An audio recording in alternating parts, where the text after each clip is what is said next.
وبرکاتہ۔ وعلیکم السلام ورحمۃ اللہ وبرکاتہ۔ الحمدللہ رب العالمین، والصلاة والسلام علی سید الانبیاء والمرسلین، اما بعد فاعوذ باللہ من الشیطان الرجیم، بسم اللہ الرحمن الرحیم۔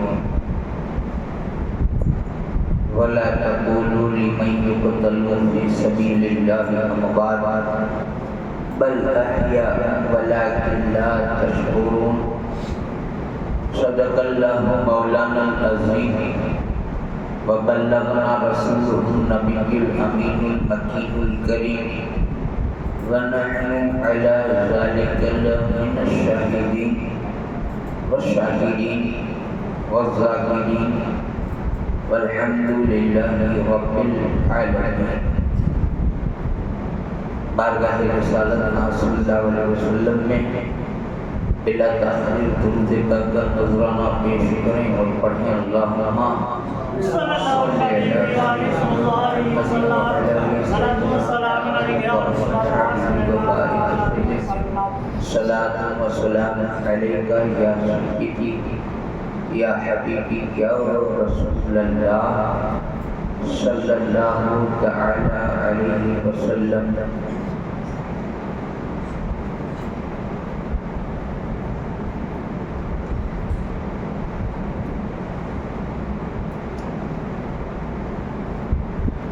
حضرت ابن عباس رضی اللہ تعالیٰ عنہ فرماتے ہیں کہ ایک دن میں دوپہر کو سویا ہوا تھا تو میں نے خواب دیکھا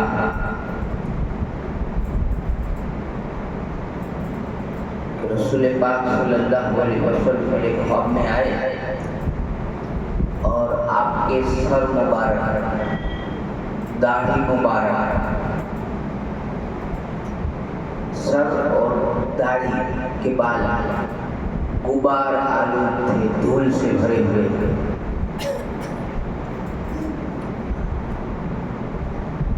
اور دھول کے ساتھ ساتھ خون بھی لگا ہوا تھا، اور خون سے بھری ہوئی ایک بوتل ان کے ہاتھ میں تھی، رسول پاک کے ہاتھ میں خون سے بھری ہوئی بوتل۔ تو حضرت ابن عباس کہتے ہیں کہ جب میں نے خواب میں اس حالت میں دیکھا تو میں نے پوچھا کہ آقا آپ کا حلیہ ایسا کیوں ہے کہ آپ کی داڑھی میں دھول لگی ہوئی ہے، سر پہ دھول لگی ہوئی ہے، خون لگا ہوا ہے، سیسی جو بوتل ہے اس میں خون ہے، یہ خون کس کا ہے، کیا ہوا ہے آقا؟ آپ پر میرے ماں باپ قربان۔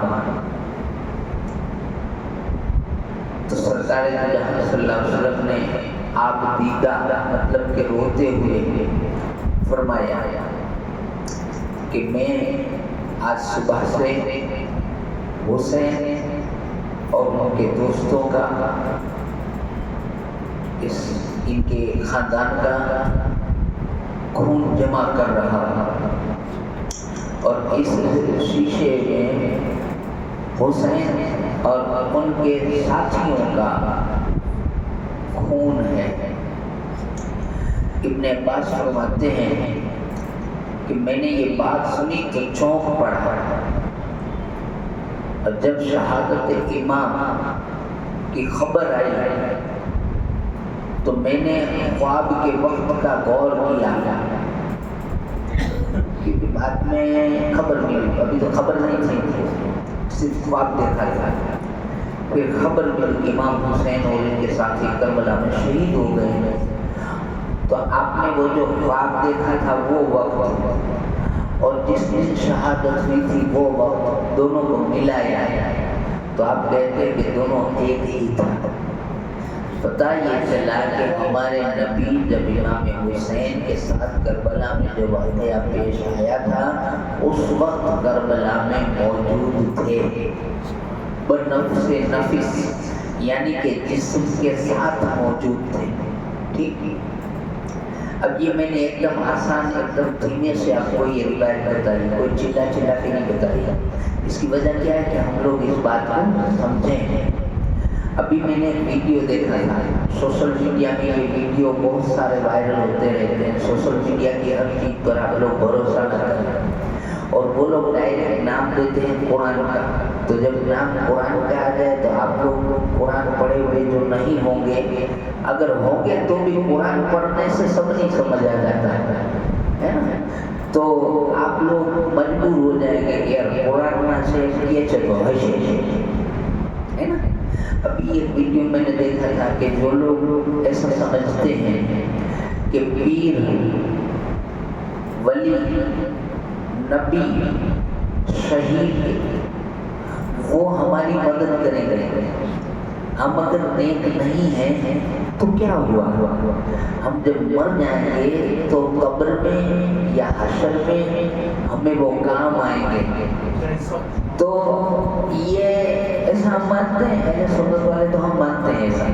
تو اس ویڈیو میں ایسا کہتے تھے کہ ایسا جو لوگ مانتے ہیں ان لوگوں کو قرآن کی یہ آیت سننی چاہیے۔ ایسا پھر ایک آیت اس نے پڑھی، پھر اس کا ترجمہ کیا کہ اگر اللہ نہ چاہے تو وہاں کوئی مدد نہیں کر سکتا، اللہ کے سوا کوئی تمہارا مددگار نہیں ہے، ایسی سب آیتیں اس میں۔ اور قرآن میں ہے بھی، ہم کیا منع کرنے کا، قرآن میں ہے تو پھر اب ہمیں مان لینا چاہیے۔ لیکن ہم مانتے بھی تو ہیں نا، کہاں یہی مانتے ہیں جیسا اس نے کہا۔ آپ سمجھیے گا بات کو، اب ذرا دھیان دیجیے گا، بات سمجھیے گا۔ کیا کہا کہ اللہ کی مرضی کے سوا، کس کی؟ بولو بھائی، اللہ کی مرضی کے سوا کوئی ہمارا بھلا کر سکتا۔ سمجھ آ گئی نا بات کو؟ اس کو تو مانتے ہیں نا، مانتے ہیں۔ تو وہ کہتا ہے کہ تو پھر آپ کیوں دوسروں کے پاس مدد مانگتے ہیں؟ تو ہم کہتے ہیں بے وقوف، اس آیت کو سمجھ۔ اللہ کیا کہتا ہے کہ اللہ کی مرضی کے سوا، اب اللہ کی مرضی ہے یا نہیں ہے یہ تجھے کیسے بتا؟ اب سمجھ بات کو؟ قرآن میں آیت الکرسی ہے، اللہ لا الہ الا هو الحی القیوم، ہے نا۔ آیت الکرسی کا آپ لوگ پڑھتے بھی ہوں گے، شاید پڑھنی چاہیے، روز پڑھنی چاہیے، بلکہ میں نے تو پڑھا ہے ایک اللہ والے کی کتاب میں کہ جو کوئی نماز کے بعد 21 بار آیت الکرسی پڑھے گا وہ مرے گا نہیں اس وقت تک۔ کب تک نہیں مرے گا؟ اس وقت تک جب تک اپنے سر پر ولایت کا تاج نہ دے دے، جب تک ولی نہ بن جائے۔ آیت الکرسی معمولی چیز نہیں ہے، ہر بلا مصیبت آفت پریشانی سے نجات دینے والی ایک چیز ہے۔ ویسے قرآن پورا قرآن شفا ہے، پورا قرآن کا، لیکن خیر الگ الگ آیتوں کی الگ الگ فضیلت۔ مقصد میرا یہ ہے کہ اس آیت میں اللہ لا الہ الا هو الحی القیوم لا تأخذہ سنۃ ولا نوم لہ ما فی السماوات وما فی الارض۔ اب اس میں اگلی آیت کیا ہے؟ من ذی الذی، اللہ کی مرضی کے سوا، من ذی الذی لا یشفع، کہ اللہ کی مرضی کے سوا کوئی تمہاری شفاعت نہیں کر سکتا۔ بِإِذْنِهِ، یہاں اذن، اذن مطلب رضا، کہ اللہ کی رضا سوائے، اللہ نے رضا سوائے کوئی یہ وہ نہیں کہ جے تمہاری شفاعت کرے یہ دین سے۔ تو قرآن میں کیا ہے؟ اللہ نے رضا سوائے، اللہ یہ تو نہ تجھے کہ کوئی وہاں شفاعت کری جو نہیں سکے، یہ وہ نہیں سو کی تجھے اللہ سو کہ ماری رضا سوائے کوئی شفاعت نہیں کری سکے۔ ایک اگر اللہ یہ کی دور نے کہ آیا کوئی نو کہیں حال سے نہیں، یہ انت کی تھی، آیا کوئی نہیں شفاعت حال سے نہیں، یہ ہوئی نہیں۔ سن لے ماری رضا سوائے کوئی شفاعت کری سب سے نہیں، تو وہاں ایک وجمہ بات آئی کہ ماری رضا سوائے، تو مطلب مولا تم کوئی نے رضا دئیس تو کری حق سے، એ રજા દેવાનો હશે એટલે રજાનું નામ વચમાં રાખ્યું ને. અગર એને રજા દેવી જ નથી અને કોઈ શરૂઆત કરે એમ હતું જ નહીં તો ડાયરેક્ટ કુરાનમાં એમ કેમ ન કીધું કે અહીંયા કોઈનું કંઈ નહીં હાલે એમ કેવું ને. રજાનું શું વચમાં રાખવાની જરૂર હતી? સમજો છો ને મારી વાત? આપણે સમજદાર. તો હવે વાત આવી રજાની, તો રજા એ કેને દેશે? કેને દેશે? તો હું નથી કહેતો તમારા મોઢે કેવડાવડાવ, અને એ બી ડાયરેક્ટ નહીં કેવડાવું. હું તમને પૂછું છું કે તમે તમારા ઘરમાં કેની વાત માનો? જે તમને વધારે વાલું હોય એની, કે જેને તમે ઓળખતા ન હો એની? કેની વાત માનો? આપણે કોઈ બી વાત ડિસિઝન લેવું હોય, કંઈ ફેસલો કરવો હોય ને, તમે એકદમ ગભરાઈ ન જાઓ. હું કે તમારી પરીક્ષા બંને એક નોર્મલ ક્વેશ્ચન પૂછું છું કે આપણે કેની વાત માનીએ? આપણે જે એકદમ પ્રિય હોય, એકદમ ભાલું હોય એની, કે પછી જેને આપણે ઓળખતા ન હોય એની? કેની વાત માનીએ ભાઈ? જી અરે બોલો તો ખરા. આપણે વાલું હોય એની સાફ વાત છે કે જે આપણે પ્યારું છે, જેનું આપણે બહુ માન રાખીએ છીએ એની. બીજા કેની માનીએ? એટલે હું બોલ્યો એટલે તમે શું કહેજો? તો તમે કીધું. હું નહીં, હું તમને કહું છું કે તમે કહો એ વાત સાચી છે મારી? પાકું છે ને? આ ધરાને જબરદસ્તી સોદો નથી વાત. હા, તો જે આપણે પ્યારું હોય એની આપણે વાત માનીએ, રાઈટ? તો અલ્લાહને પ્યારું સૌથી વધારે કોણ? હવે એ તો કયો? હા, રસૂલે પાક. અલ્લાહને પ્યારા કોણ છે? રસૂલે પાક. તો સાફ વાત છે, અલ્લાહ માં કેનું માનશે? રસૂલે પાક. અને રજા કેને મળશે? રસૂલે પાક. સાફ વાત છે, એ તો સાવ સીધી સાદી વાત છે યાર. તો હવે એ વાત તો સાવ સિમ્પલ સાદી થઈ ગઈ કે રસૂલે પાક શફાત કરશે. હવે તમે મુસલમાન, હોય મુસલમાન, તમે કલમો પડો, હોય કલમો પડો, આપણી મસ્જિદ વાળે કલમો પડે, બીજી મસ્જિદ વાળે કલમો પડે, રાધનપુર વાળે કલમો પડે, પાલનપુર વાળે કલમો પડે, એ નબીની ઇજ્જત કરે, હોય નબીની ઇજ્જત કરો, એ નબીની તારીફ કરે, આપણે નબીની તારીફ કરીએ, એ દરૂદ પડે, આપણે દરૂદ પડીએ, તો નોખા કેમ? એવી શું બાબત? સમજવા જેવી વાત છે ને? તો એવી શું બાબત છે? એવી છે બાબતો ઘણી, પણ એની અત્યારે આપણે ચર્ચા નહીં કરી. અત્યારે સિર્ફ હું એટલું કહીશ કે આપણી અંદર થોડી ખામી છે. એ ખામી એ છે કે આપણે અમલમાં નબળા પડીએ છીએ. ખાવામાં આગળ ને નમાજમાં પાછળ. એ આપણે ખરાબ નહીં લગાડતા, તો વધારે પડતા આપણે એ જ કરીએ છીએ. નામના હુસેની છે, કામના નથી. આપણે આપણા ભાઈઓના માટે આપણા સીના ખોલી નથી નાખતા, આપણા ખજાના ખોલી નથી નાખતા, જે કે સુન્નત